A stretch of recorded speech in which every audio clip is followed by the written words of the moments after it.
విశ్వక్సేనుడు ధ్వజనీకాంత్, ఆయన రక్షణ, వైకుంఠానికి మొత్తం రక్షణ, ఆయన రక్షణ సైన్యాధిపతి అనమాట, ఆర్మీ ఆఫీసర్ అంటారే అలాగా. అంటే మనకు రక్షణ కూడా వస్తుంది. ఇప్పుడు చివరిలో ఏం చెబుతాడు, నారదుండు అన్నాడు. నారదుడు ఎందుకండి?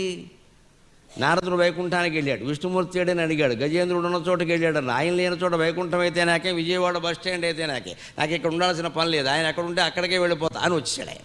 నారదుడికి దేవుడు కావాలి కానీ వైకుంఠం కాదు కావలసింది. మనం ఏదో వైకుంఠం వైకుంఠం వైకుంఠం ఉంటుంది. నీ మనస్సు విష్ణుమూర్తి మీద లేనప్పుడు నువ్వు వైకుంఠంలో ఉన్నావు ఒకటే, ఊరికే బస్ స్టాండ్లో ఉన్నావు ఒకటే, వెళ్ళడం అనవసరం. నీ మనస్సు అక్కడ పెట్టగలిగితే నువ్వు ఇంట్లో ఉన్నా అది వైకుంఠమే. అంచేది మనస్సే ప్రధానం అక్కడ. అందుకే నారదుడు వచ్చారంటే అతను, నారదుడు ఎవరండి? జగద్గురువు.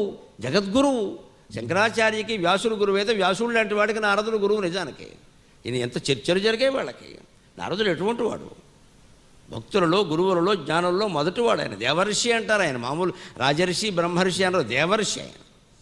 అటువంటి నారదుడు వచ్చారంటే నీకు జ్ఞానం కలిగించడానికే కదా. అంచేతను విష్ణుమూర్తిని ప్రార్థిస్తే గజేంద్రుడి దగ్గరికి అందరూ వచ్చారు అంటే సంపదలు వచ్చాయి, వస్తువులు వచ్చాయి, వాహనాలు వచ్చాయి, రక్షణ కలిగింది, బ్రహ్మజ్ఞానం కూడా కలిగింది అన్నట్టుగానే మనం గాయత్రి ఉపాసన చేస్తే ఉపనిషత్ జ్ఞానాన్ని పొందగలిగితే ఇవన్నీ మనకు కలుగుతాయి ఖచ్చితంగా. ఇన్ని భౌతికమైన భోగాలన్నీ కలుగుతూ మనకి భయం పోయి రక్షణ కూడా ఏర్పడుతూ అంతిమంగా బ్రహ్మజ్ఞానం కూడా పొందగలుగుతాం. అది ఈశావాస్య ఉపనిషత్తు ద్వారా ఎలా పొందుతామో ఒక్క క్షణంలో చూద్దాం.